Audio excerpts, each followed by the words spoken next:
power of our spoken word. In lesson 1, I explained that we have been endowed with the ability to create, and the words we speak are one of the ways that we create. Let me give you an example of this. My 7-year-old grandson, Rafe, was diagnosed with non-celiac gluten intolerance in March of last year. He went on a gluten-free diet, and that helped, but there were still digestive issues.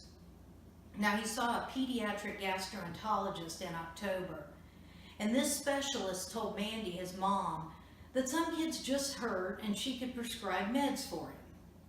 Now, this was not an acceptable solution to me.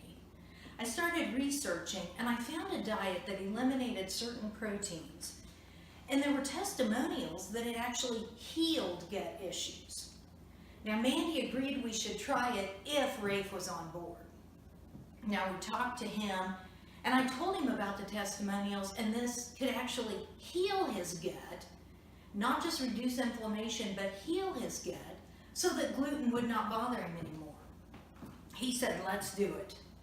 Now, the diet included liquid probiotics every morning, and about a week after we had started, Mandy told me that every morning when Rafe had his probiotics, he said, this is healing my gut. Now, I was so happy, I almost cried when Mandy told me about it. No one told him to say that. He was speaking words of command to create what he wanted in his life. Now, 3 weeks after being on the diet, he was over at my house and he wanted a roll. I said, Rafe, it's not on the approved list, and a roll, he hadn't had a regular wheat roll since March. And he said, it's okay, Grandma, I think I'm healed. He had the roll, he is healed, and gluten no longer bothers him. So simple, so beautiful, and so powerful. Are you willing to do something simple to manifest goodness, to manifest peace, love, joy, health, and wealth in your life? Here's the gold nugget today. Every cell in your body believes your words. Just like every cell in Rafe's body believed the probiotics were indeed healing his gut. What are you saying? What words of command are you speaking in your life? Are they words of health and prosperity, or sickness and lack? I am richly blessed, or well, I have nothing but bad luck. I feel great, or oh, I hurt all the time. Great things are happening, or things are awful, and they always will be. We know our thoughts are seeds, and our words are the beginning of our harvest. Our words spring forth from our thoughts, and if our words are negative, we need to look back at our thoughts that are underlying them. Now, there's tremendous power in our words we speak. The words spoken to us also have power.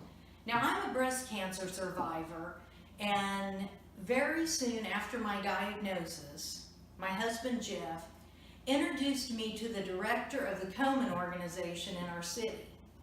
Now, at that point, just days after my diagnosis, all I wanted to do was crawl in a hole and wait for that phone call that my whole diagnosis had been a big mistake. But I'll never forget what that woman said to me. She said, Kathy, I'm sorry you've received this diagnosis, but you're going to make it through, and you're going to be amazed at how strong you are. I tell you, I felt compassion, strength, hope, and life fill me up as she spoke those words. I could not believe the power in those words and the effect they had on me. I'll tell you this, I decided right then and there I was going to make it through, and I was going to fill people with goodness through my words, just like she had filled me with her words. Now, sometimes, though, people don't speak words of power to fill us up. Sometimes, whether it's through insecurity or ignorance or malintent, people speak words to tear us down. Now, when that occurs, we need to speak a word of power to counteract their destructive words.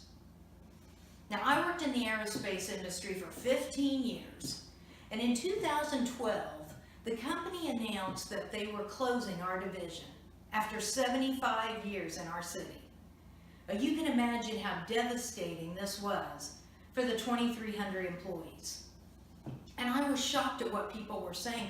One woman came up to me and told me, well, you're old enough that you'll have trouble getting another job, but you're not old enough to retire. Really? It doesn't matter if what she said to me was accurate or not.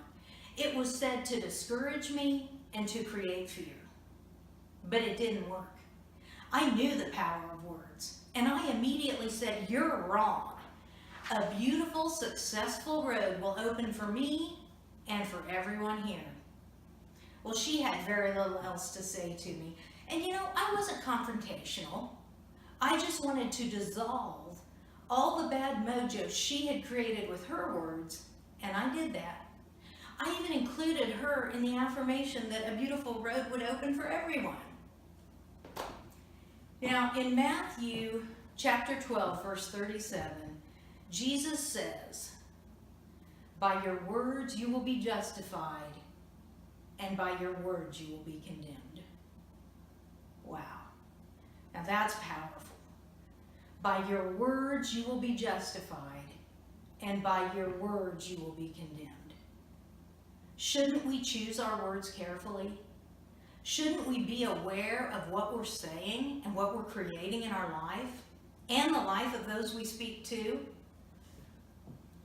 This week's exercise is to start to become aware of your words. Notice what words you're speaking. What are you creating in yourself and in others with your words? Knowing the power of words isn't enough. You have to use that knowledge to change your words. Speak powerful, kind, encouraging words to others. Speak words of command to affirm the good things you want in your life. This week's exercise is to write every morning, a beautiful, successful road is opening to me. And say every evening, I speak powerful, kind words. May God bless you, and may God bless your journey.